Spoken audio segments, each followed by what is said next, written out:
What is going on, guys? Welcome back to the channel, and today we are going to be breaking down the Battlefield Portal trailer that we saw at EA Play just a few hours ago and going through every little scene in detail. Now, before we get stuck into it, if you haven't seen it already, then I actually have a complete breakdown of Battlefield Portal on my channel already. I was actually super lucky to get invited to the early reveal event for Battlefield Portal, and so I've broken down everything that I learned at the event and covered it in a video, so be sure to go and check that out if you want any additional details on what this mode actually is. If you guys are new around here, then be sure to subscribe and turn on those notifications. But with that out of the way, guys, let's get stuck right into the breakdown. So we start off here with our technically unannounced specialist, who is called Delta, judging by what we saw in the gameplay trailer last month, and all of a sudden the famous M1911 pistol spawns in his hand and then rapidly begins to change between a ton of different weapons. I am by no means a gun enthusiast or a history buff, so I'm not sure about every single weapon, and feel free to roast me in the comments if I do get these wrong, but we do see a Spaz 12, an XM8, an M1 Garand, an AKS-74U, what looks to be either an M16A1 or an M4A1, a Thompson, an M416, and an M240 light machine gun. Now, I'm not too sure on the name of this one right before the Spaz 12, but it is essentially a heat tracking beacon if I recall correctly, and we do see it later on in the trailer. Now, after the weapons, we see a bunch of vehicles drop in. I barely use vehicles in Battlefield, so again, I'm not going to pretend to know the names of all of these, but we see a World War II fighter, I believe an F-22 Raptor, but I could be wrong, a Little Bird, a Black Hawk, the sort of futuristic tank sort of thing from the reveal trailer, and then a World War II Jeep and the Polaris quad bike from the trailer as well.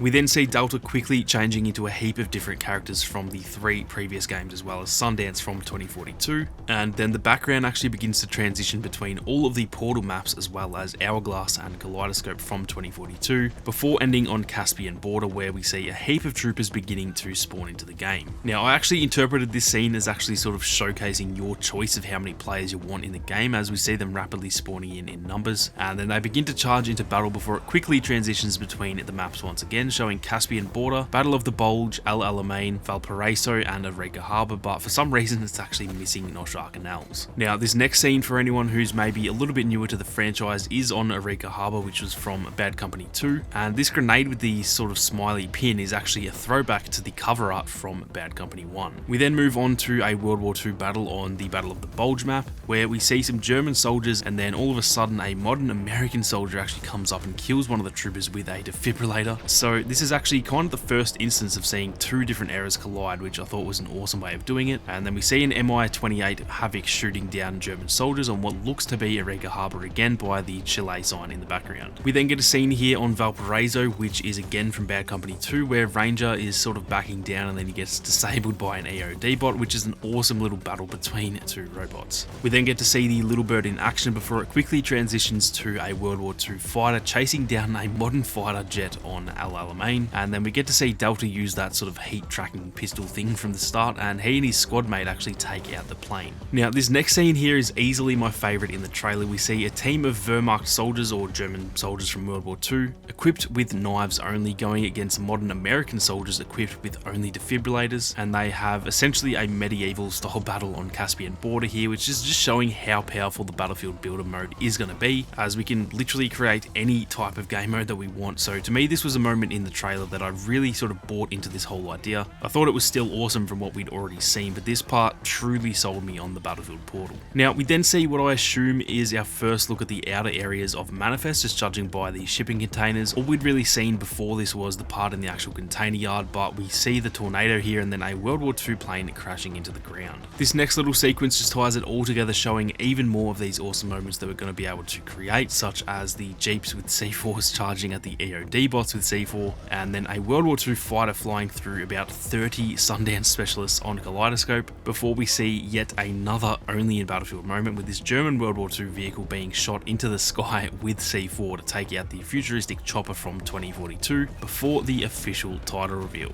The trailer then ends with just some nice clips of the Caspian Border Evolution event with the tower collapsing collapsing, which is going to look absolutely amazing in the newest version of Frostbite, so I cannot wait to see these old maps brought to life again in a modern game. So that is pretty much it for this one, guys. If I missed anything, then be sure to let me know down in the comments, and like I said, I have a full video on what this mode actually is for those of you who are looking for some more information, so I'll leave a card up in the top right of your screen if you guys do want to go and check that one out. I was also lucky enough to get an exclusive one-on-one interview with Tompen Anderson from Ripple Effects Studios, and I've got a video going up on that tomorrow. So if you guys are new, then like I said, be sure to subscribe and turn on those notifications so you don't miss out on any upcoming Battlefield 2042 content. Thank you all very much for watching. You guys have a great day, and I'll see you all out there on the battlefield.